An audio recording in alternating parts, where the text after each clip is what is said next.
వారం రోజుల క్రితం మున్సిపల్ అడ్మినిస్ట్రేషన్, మన స్టేట్ గవర్నమెంట్ మున్సిపల్ అడ్మినిస్ట్రేషన్ వాళ్ళు ఒక జీవో రిలీజ్ చేశారు. ఆ తర్వాత మున్సిపల్ కమిషనర్ ఒక మెమో కూడా అన్ని మున్సిపాలిటీలకి ఒక మెమో కూడా పంపించారు. ఈ జిఓఎంఎస్ నెంబర్, జిఓఆర్టీ నెంబర్ 975 దీని పేరు. మొత్తం మున్సిపల్ సేవలన్నిటినీ, అది వాహనాలు కావచ్చు, డ్రైనేజ్ కావచ్చు, మంచినీళ్ళు కావచ్చు, ఆఫీస్ నిర్వహణ, ఈ రకంగా 14 రకాల సేవల్ని ప్రైవేట్ పరం చేస్తూ పీపీపీ కింద ప్రభుత్వం ఈ జీవో జారీ చేసింది. అంటే ఆల్మోస్ట్ మున్సిపాలిటీని ప్రైవేటీకరించినట్టే. ఇప్పుడు మున్సిపాలిటీలోనే ఎన్నికలు అయిపోయినాయి, పాలకవర్గాలు లేవు, మొత్తం అధికారుల పర్యవేక్షణలోనే మున్సిపాలిటీ నడుస్తున్నది. ఇప్పుడు పీపీపీలు వచ్చిన తర్వాత, అన్ని సేవలు ప్రైవేట్ పరమైన తర్వాత, ఎన్నికలు పెట్టి ప్రజాప్రతినిధులు, చైర్పర్సన్లు వీళ్ళు వచ్చినా చేయగలిగింది ఏం లేదు. అందుకని మొత్తం 975 జిఓఆర్టీ నెంబరు, దీన్ని మొత్తం ఉపసంహరించుకోవాలి చెప్పి మేము డిమాండ్ చేస్తున్నాము. మున్సిపాలిటీ కాబట్టి, పంచాయతీలు కావచ్చు, ప్రజా పాలన, ప్రజలకి పౌర సేవలు అందించడం దాని పని. కేంద్ర రాష్ట్ర ప్రభుత్వాలు ఫైనాన్స్ కమిషన్ ద్వారా నిధులు కిందకి మున్సిపాలిటీలకి, పంచాయతీలకి ఇవ్వాలి. 40% నిధులు మున్సిపాలిటీకి, పంచాయతీలకి కిందకి డెవాల్యూ చేస్తే, కిందకి విడుదల చేస్తే, వాళ్ళు ఇవ్వాల్సిన నిధులను సకాలంలో విడుదల చేస్తే ఏ పౌర సేవలను ప్రైవేటీకరించాల్సిన అవసరం లేదు. ప్రైవేటీకరించి యూజర్ ఛార్జీల పేరుతోటి ప్రజల మీద భారాలు వేస్తున్నారు. ఇప్పటికే మంచినీటి చెత్త ఛార్జీ అన్ని గతంలో వేసి ప్రభుత్వం తర్వాత ఉపసంహరించుకోవాల్సి వచ్చింది. కేవలం ఒక ₹2 చెత్త పన్నే ప్రజలు భారంగా ఉపసంహరించుకోవాల్సిన పరిస్థితి వస్తే, అది ఒక ఎన్నికల అంశంగా కూడా మారితే, రాజకీయ అంశంగా కూడా మారితే, ఈరోజు ఒక్కసారి ఆ రోజు చెత్త పన్ను రద్దు చేస్తున్నామని చెప్పి ఎన్నికల్లో చెప్పి తర్వాత రద్దు చేసింది తెలుగుదేశం ప్రభుత్వం. ఇప్పుడు ఏకంగా 14 సేవల్ని ప్రైవేట్ పరం చేసి యూజర్ ఛార్జీలు ప్రవేశపెట్టి పట్టణ పౌరుల మీద భారాలు వేస్తే, వేల కోట్ల రూపాయల భారాలు వేస్తే ప్రజలు ఎలా భరించగలరని చెప్పి మేము ప్రశ్నిస్తున్నాం. ప్రజలే కాదు, మున్సిపాలిటీలో పనిచేసే కార్మికులు, ఉద్యోగులు, వాళ్ళకు కూడా ఉద్యోగ భద్రత ఉండదు. కాంట్రాక్టులు వాళ్ళు వచ్చినటువంటి ప్రైవేట్ కంపెనీలు వాళ్ళు యంత్రాలు పెట్టుకొని కొద్దిమందితో పని చేయించుకుంటారు. వీళ్ళందరూ ఉద్యోగాలు కూడా ఊడిపోతాయి, ఉద్యోగాల ప్రమాదం కూడా ఉన్నది. అందుకని ఈ మున్సిపల్ సర్వీసులను ప్రైవేటీకరించేటువంటి ఈ జిఓ 975ని తక్షణం ఉపసంహరించుకోవాలి. లేకపోతే రాష్ట్ర వ్యాప్తంగా అటు మున్సిపల్ యూనియన్లు కానీ, ఇటు ప్రజలు కానీ, పౌర సంఘాలు కానీ అందరూ కూడా దీని మీద ప్రతిఘటించడానికి ఉద్యమం నడపాల్సిన పరిస్థితి వస్తుంది. ప్రభుత్వం దీని మీద స్పందించాలి అని చెప్పి మేము డిమాండ్ చేస్తూ ఉన్నాం. రెండవది, ఈ మధ్య మన తెలుగుదేశం మహానాడు జరిగింది. మహానాడులో మహిళా రిజర్వేషన్ని తెలుగుదేశం పార్టీ తరఫునే 33% ఇస్తాము, వచ్చే ఎన్నికల్లో తెలుగుదేశం పార్టీలో 33% ఇస్తాం, మహిళా రిజర్వేషన్లు పెడుతున్నాం అని చెప్పి ప్రకటించారు. ఇది చాలా హాస్యాస్పదంగా ఉంది. ఇది 20 ఏళ్ల సంవత్సరం నాటి వాదన, ఇప్పటిది కాదు ఇది. ఆ రోజు రిజర్వేషన్లు వ్యతిరేకించినటువంటి పార్టీలు, ఏ పార్టీకి ఆ పార్టీ, ప్రతి పార్టీ 33% ఇవ్వమని డిమాండ్ చేసింది. అంటే ప్రతి పార్టీ ఓడిపోయే సీట్లో మహిళలను పెట్టేస్తే ఒక్కళ్ళు కూడా మహిళలు పోరు, ఎవరు ఇష్టం వచ్చిన సీట్లు వాళ్ళు ఇస్తారు.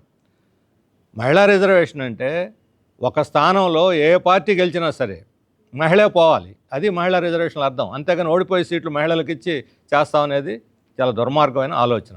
రెండవది, మహిళా రిజర్వేషన్లు అమలు జరుపుతామని మన పార్లమెంట్లో తీర్మానం పెట్టించి మేము దానికి ఛాంపియన్లని చెబుతూ 2029 ఎన్నికల్లో మహిళా రిజర్వేషన్లు అమలు జరగని సిగ్నల్ ఇప్పుడు ఇచ్చారు. మహిళా రిజర్వేషన్లు అమలు జరగవు, మా పార్టీ తరఫున ఇస్తామని. అంటే ఎవరు ఇప్పుడు మహిళా రిజర్వేషన్ వెనకడుగేసింది? 2023లో ఎన్నికల కోసం, 24లో జరిగే ఎన్నికల కోసం అప్పుడు ఆ చట్టాన్ని ఆమోదానికి పెట్టారు. మొన్న మరలా 26లో బీహారు, తమిళనాడు ఎన్నికల కోసం మళ్ళా దానికి ఒక నాటకం, రాజకీయ నాటకం ఆడారు.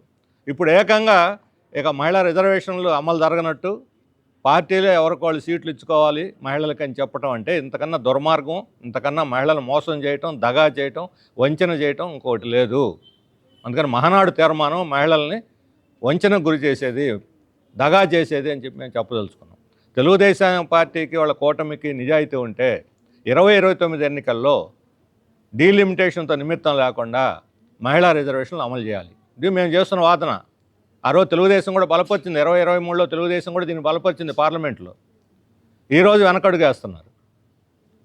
అంటే మోడీ ఏ చేతి అది మోడీ ప్రయోజనాలకు అనుగుణంగా వ్యవహరిస్తుంది తప్ప వీళ్ళు మహిళా ప్రయోజనాలు, ప్రజల ప్రయోజనాలు, రాష్ట్ర ప్రయోజనాలు వీళ్ళకి పట్టలేదు. దీనికి మరొక ఉదాహరణ ఏంటంటే సర్ ఈ ఓటర్ లిస్టుల్ని పూర్తిగా సమగ్రంగా దాన్ని రివైజ్ చేసేటువంటి సర్ ఇప్పటికే బీహార్లో, పశ్చిమ బెంగాల్లో, తమిళనాడులో, కేరళలో ఈ ఎన్నికలన్నింటిలో వివాదమైంది. సుప్రీంకోర్టు దాంట్లో జోక్యం చేసుకుంది. ఇప్పుడు విచారణ జరుగుతున్నాయి. ఒక్కొక్క రాష్ట్రంలో బెంగాల్ అయితే 34 లక్షల మంది ఓట్లు ఉన్నాయని చెప్పి వాళ్ళు ఫిర్యాదు చేస్తే తేల్చకుండా వాళ్ళకి ఓటు హక్కు నిరాకరించి ఎన్నికలు జరిపారు. దాదాపు 25 లక్షల మంది కేరళలో ఓట్ల హక్కు కోల్పోయారు. ఇష్టానుసారం ఓట్లు చేర్చుకోవటం, తీసేయటం.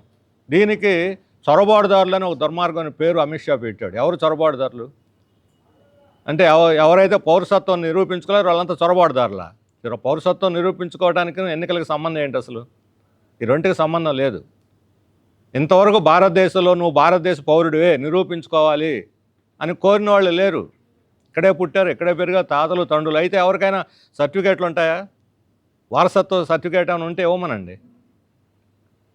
తాతలు తండ్రులకు సంబంధించిన వారసత్వ సర్టిఫికేట్లు లేవు అసలు. వాళ్ళకి ఎవరికి వాళ్ళు రేషన్ కార్డులో, ఓటర్ కార్డులో దాచిపెట్టుకునే సంప్రదాయం కూడా. ఒకసారి ఎన్నికలకు ఓటర్ కార్డు ఇస్తే రెండోసారి ఎన్నికలకు అది కనపడదు మామూలు ప్రజలకి. నిరక్షరాస్యులు 40% మందికి అసలు డేట్ ఆఫ్ బర్త్ సర్టిఫికేటే లేదు. ఈ సర్ చట్టాన్ని దురదృష్టవశాత్తు సుప్రీంకోర్టు ఇది చాలా చట్టబద్ధమైనట్టు మాట్లాడుతున్నది. ఒకవైపు వాళ్ళకి చాలా జనాయిన్ కేసులు వాళ్ళు పరిశీలన చేస్తూ కూడా ఎన్నికల కమిషన్కి దీనికి హక్కు ఉందని చెప్పడం అంటే పౌరసత్వాన్ని ఓటు హక్కుకి ముడిపెట్టడం, ఓటు హక్కు నిరాకరించటమే. రెండో వైపున ఈ చట్టాన్ని పార్లమెంట్లో టీడీపీ, జనసేన, వైసీపీ 3 పార్టీలు బలపరిచినాయి. బ్రహ్మాండమైందని చెప్పని వాళ్ళు సంకలు గుద్దుకొని దాన్ని బలపరిచారు. అక్కడ బలపరిచి ఇక్కడ ఏమంటున్నారు వచ్చి, దీనివల్ల చాలా ప్రమాదం, మీరు అందరూ జాగ్రత్తగా ఉండండి. తెలుగుదేశం వాళ్ళు ఇప్పుడు చంద్రబాబు నాయుడు ప్రత్యేకంగా హెచ్చరిక చేస్తున్నాడు. మన ఓట్లు తీసేస్తారు, జాగ్రత్తగా ఉండండి, కాపలా కాయండి. దానికో వర్క్షాపులు పెడుతున్నారు. వైఎస్ఆర్ పార్టీ వాళ్ళు కూడా వర్క్షాపులు పెడుతున్నారు. అంటే వైఎస్ఆర్, తెలుగుదేశం 2 ప్రధానమైన పార్టీలు ఓట్లు పోతాయి పౌరులకి, దీనివల్ల ప్రమాదం అని చెబుతూనే పోకుండా కాపాడుకోవడానికి వర్క్షాపులు పెడుతూ మరొక వైపు ఏమో అదే చట్టాన్ని వాళ్ళు బలపరుస్తున్నారు. ఏమనాలి దీన్ని? రెండో వైపున డీలిమిటేషను మహిళా రిజర్వేషన్కి ముడిపెట్టి అమలు చేయాలని ఒక కుట్రపూరితమైనటువంటి దీనికి బీజేపీ పూనుకుంటే దానికి కూడా వైఎస్ఆర్, టీడీపీ ఇద్దరు బలపరిచారు. టీడీపీ దాన్ని అక్కడ బలపరిచి ఇది చాలా మంచి చట్టం అని చెప్పి బలపరిచి ఇప్పుడు నిన్న చంద్రబాబు నాయుడు గారు చెబుతున్నారు 2011 జనాభా లెక్కల ప్రకారమైనా, ఇప్పుడు తాజా జనాభా లెక్కల ప్రకారమైనా డీలిమిటేషన్ జరిగితే మనం నష్టపోతాము. ఇప్పుడున్న సీట్ల మీద 50% పెంచాలి తప్ప, ప్రోరాటా ప్రకారం 50% పెంచాలి తప్ప, జనాభా ప్రాతిపదిక మీద అయితే మన రాష్ట్రానికి నష్టం జరుగుతుంది. ఇంత క్లియర్ కట్గా ఇంతకుముందు కృష్ణదేవరాయలు చెప్పాడు పార్లమెంట్లో ఇదే విషయాన్ని. మేము ఆ రోజు అడిగాం, ఇది నష్టం అని మన రాష్ట్రానికి చూసి మీరు ఎలా బలపరుస్తారని. చంద్రబాబు నాయుడు గారు ఇది చాలా మంచిదని, దీనివల్ల చాలా మేలు జరుగుతుంది, మన రాష్ట్రానికి కొండ బద్దలు కొట్టినట్టు వాదించాడు ఆ రోజు. ఇప్పుడు ఏమంటున్నారు, ఇది మన రాష్ట్రానికి నష్టం, మనకు సీట్లు తగ్గిపోతాయి అని చెబుతున్నారు. అంటే జనాన్ని మోసం చేయటం కాదా? ఎందుకని గుడ్డిగా బీజేపీ, మోడీ తెచ్చిన చట్టాన్ని మన రాష్ట్ర ప్రయోజనాలు కూడా పణంగా పెట్టి ఎందుకు మీరు బలపరుస్తున్నారు దీన్ని? ఎందుకు గుడ్డిగా దాన్ని ఆమోదించారని చెప్పి అడుగుతున్నాను. ఒకవైపు రాష్ట్ర ప్రయోజనాలు దెబ్బతగిలినా మీరు డీలిమిటేషన్ బలపరుస్తారు. మహిళా రిజర్వేషన్లకు నష్టం జరిగినా, అమలు జరపకపోయినా మీరు దాన్ని వాళ్ళు తెచ్చిన సవరణని బలపరుస్తారు. సర వల్ల ఓట్లు పోతాయని తెలిసినా సరను బలపరుస్తారు. అంటే ఏమిటిది? ఇంతకన్నా వంచన ఏమైనా ఉందా? మన రాష్ట్ర ప్రజలని మోసం చేయటం, వంచడం ఏమైనా ఉందా అని చెప్పి మేము ప్రశ్నిస్తున్నాము. ఇప్పటికైనా ప్రజలు, అటు టీడీపీ వెనకాల ఉండే ప్రజలు, ఇటు వైఎస్ఆర్ పార్టీ వెనకుండే ప్రజలు కూడా వాళ్ళ పార్టీల్లో ఈ ద్వంద్వ విధానాన్ని, ఈ అవకాశవాదాన్ని, ఈ ప్రజా వ్యతిరేకమైనటువంటి విధానాన్ని ప్రశ్నించాలి, అడగాలి, నిలదీయాలి అని చెప్పి మేము వాళ్ళకి విజ్ఞప్తి చేస్తున్నాం. ఎలా మనకు నష్టం చేసేటువంటి దాన్ని ఎలా మీరు బలపరుస్తారు? ఒకవైపు నష్టం అని చెబుతూ, పోనీ ఇది నష్టం అని మేము చెబుతున్నాం, కమ్యూనిస్టులు చెబుతున్నారు, అది తప్పు, మేము ఇది లాభమేనని మీరు బలపరుచుకుంటే వేరే విషయం. మీరే అంగీకరిస్తున్నారు ఇది నష్టం అని. ఇది నష్టం అని చెబుతూ కూడా ఏ రకంగా మీరు దీన్ని బలపరుస్తారు చెప్పి వాళ్ళు సంజాయిషి ఇవ్వాలి రాష్ట్ర ప్రజలకి, వాళ్ళ పార్టీలో ఉండే కార్యకర్తలు నాయకత్వం కూడా ప్రశ్నించాలని చెప్పి మేము విజ్ఞప్తి చేస్తూ ఉన్నాం. అలాగే ఇప్పుడు పెట్రోలు డీజిల్ ధరల మీద వామపక్ష పార్టీలు ఈ పార్టీకి ఒక ఉమ్మడి కార్యక్రమాన్ని మేము ప్రకటించాము. ఈ రోజు నుంచి రాష్ట్ర వ్యాప్తంగా ప్రచార కార్యక్రమం ప్రారంభమవుతుంది. ప్రతి చోట ఇల్లులు తిరిగి ప్రజల్ని వాస్తవాలు చెప్పి ఏ రకంగా పన్నులు వేస్తున్నది, ఈ పెట్రోల్ డీజిల్ మీద సగం పన్నులు ఉన్నాయి. అమెరికాకు లొంగిపోయి డీజిల్ పెట్రోల్ గ్యాస్ కొనటం వల్లనే ఈ ధరలు పెరుగుతున్నాయి. రష్యా ఇరాన్ దగ్గర కొన్నంతకాలం ధరలు 4 ఏళ్ల పాటు పెరగలేదు. ఇప్పుడు దాన్ని తగ్గించుకొని వాళ్ళ దగ్గర కొనకుండా అమెరికా ఒత్తిడికి లొంగిపోయి కొనటం వల్ల ధరలు పెరుగుతున్నాయి. ఇప్పుడు మన కృష్ణా గోదావరి బేసిన్లో ఉన్నటువంటి, అలాగే మచిలీపట్నం కాజా బేసిన్లో ఉన్నటువంటి ఆయిల్ గ్యాసు ప్రభుత్వం తీసుకొని నడిపితే వేల కోట్ల రూపాయల ఆదాయం పెరుగుద్ది, ప్రజలకు చౌకగా ఆయిల్ వస్తుంది, గ్యాస్ వస్తుంది.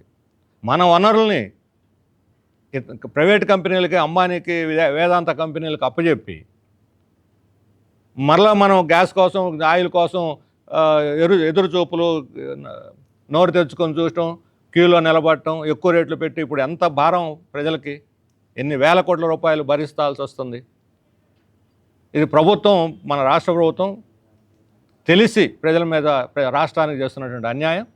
అందుకని మన హక్కుగా ఉన్నటువంటి 50% ఆయిల్ గ్యాస్ని 50% తీసుకోవాలి. దాని ద్వారా ప్రజలకు చౌకగా ఇవ్వాలి, వాళ్ళ పన్ను కూడా తగ్గించుకోవాలి. అలాగే రాష్ట్ర ప్రభుత్వం ఆదాయాన్ని కూడా తద్వారా మన వనరులు పెంచుకోవాలి. ఇప్పుడు మైనింగ్ రాష్ట్రంలో దాదాపు 7 పెద్ద మైనింగ్లు, కర్నూలు జిల్లాలో బంగారపు గనులు, ప్రకాశం జిల్లాలో ఒక చాలా విలువైనటువంటి క్వాలిటీ ఉన్నటువంటి ఐరన్ ఓరు, ఈ oil gas Krishna Godavari basin, కాజా బేసిన్లో గ్యాస్, అలాగే మనకి తీర ప్రాంతంలో, మన సముద్ర తీర ప్రాంతంలో బీచ్ శాండ్, చాలా విలువైనటువంటి బీచ్ శాండ్, అలాగే మంగంపేట బైరైటీస్ గనులు. మంగంపేట బైరైటీస్ గనులు అయితే పెద్ద కుంభకోణం. ఒక్కసారి 60 లక్షల టన్నుల్ని 3 ఏళ్లలో విదేశాలకు ఎక్స్పోర్ట్ చేసి, గతంలో గాలి జనార్దన్ రెడ్డి కుంభకోణం ఎలా జరిగిందో అలాంటి కుంభకోణమే ఈరోజు బైరైటీస్ గనుల్లో జరుగుతున్నది. ఇక్కడ ఉన్నటువంటి మిల్లర్లందరూ వ్యతిరేకిస్తున్నారు, కార్మికులు వ్యతిరేకిస్తున్నారు, రైల్వే కోడూరు నియోజకవర్గ ప్రజలందరూ కూడా వ్యతిరేకిస్తున్నారు. ఇది మాకు అన్యాయం జరుగుద్ది, మా నష్టం ఇదని చెప్పి వాళ్ళందరూ వ్యతిరేకిస్తున్నారు. అయినా దీని మీద ఒక పెద్ద మైనింగ్ మాఫియా ఈరోజు రాష్ట్రంలో మన సర్వసంపదలను విదేశాలకు కట్టబెట్టి అమ్ముకొని, విండ్ఫాల్, గాలివాటంలో లాభాలు, ఏమి పెట్టుబడి పెట్టకుండా గాలివాటంగా లాభాలు సంపాదించే దానికోసం ఈరోజు ఈ గనుల ప్రైవేటీకరణ జరుగుతున్నది. వాళ్ళు ఇష్టానుసారం దాన్ని దోచుకొని పోతున్నారు. ఒకవైపు ఏమో మేడ్ ఇన్ ఆంధ్రప్రదేశ్, పెద్ద కంపెనీలు వస్తున్నాయి, ఇక్కడ అభివృద్ధి చేస్తామని చెబుతున్నారు. అత్యంత విలువైనటువంటి ఖనిజాలను, రేర్ ఎర్త్ మెటీరియల్స్ అని ఈరోజు ప్రపంచం అంతా చర్చ జరుగుతున్నది. అటువంటి అత్యంత విలువైన ఖనిజాలన్నింటినీ విదేశీ కంపెనీలకి, ప్రైవేట్ కంపెనీలకి అప్పచెప్పి ఎగుమతులు చేసి లాభపడితే దానికి మన రాష్ట్ర అభివృద్ధికి అది ఏ విధంగా తోడ్పడుతుంది? ఆ ఖనిజాల ఆధారంగా ఇక్కడ పరిశ్రమలు పెట్టి, ఆ పరిశ్రమలు మన దేశ టెక్నాలజీ, మన శాస్త్రవేత్తలకు, మన ఇంజనీర్లకు ఆ టెక్నాలజీ నేర్పించి అభివృద్ధి చేస్తే మనం చైనాతోనో లేకపోతే అమెరికాతోనో పోటీ పడగలం. చైనా వాళ్ళు ఏం చేస్తున్నారు? వాళ్ళ ఓన్ టెక్నాలజీని వాళ్ళు డెవలప్ చేసుకుంటున్నారు. ఈరోజు ప్రపంచంలో వాళ్ళు డామినేట్ చేయడానికి కారణం అది. మనమేమో విదేశీ టెక్నాలజీని పిలిపించుకుంటున్నాం, వాళ్ళు మనకు టెక్నాలజీ ట్రాన్స్ఫర్ చేయరు. ఏ టెక్నాలజీ అయినా సరే ఈరోజు మన టెక్నాలజీ ఎవరు? వాళ్ళు చివరికి రిపేర్లు వచ్చినా సరే విదేశీ కంపెనీలు వాళ్ళనే పిలిపించుకొని వాళ్ళ చేతనే రిపేర్లు చేయించుకోవాలి. స్పేర్ పార్ట్స్ అవసరమైతే వాళ్ళే సరఫరా చేయాలి. దేనివల్ల? ఇది made in India, made in Andhra Pradesh అంటే ఇదే అని అర్థం. Made by Andhra Pradesh, made in Andhra Pradesh కాదు, made by Andhra Pradesh people, made by Indian people, made by Indian engineers. ఇది మన హక్కు. దీన్ని తాకట్టు పెట్టి మన రాష్ట్ర ప్రయోజనాల్ని, మన మేధో శక్తిని తాకట్టు పెట్టి విదేశీ కంపెనీలకి రకంగా మన ఖనిజాలను దోచిపెట్టడాన్ని మేము తీవ్రంగా వ్యతిరేకిస్తున్నాం. దీని మీద పూర్తిగా ఇది ప్రైవేట్ రంగం కాకుండా నుంచి బయటికి లాగి ప్రభుత్వ రంగానికి అప్పచెప్పాలి. ప్రభుత్వం వీటిని పూర్తిగా నిర్వహించాలని చెప్పి మేము డిమాండ్ చేస్తున్నాం. దీని మీద ఆందోళనలు జరుగుతున్నాయి అనేక చోట్ల. దాన్ని మేము పూర్తిగా మా పార్టీ తరఫున మద్దతు ప్రకటిస్తున్నాం.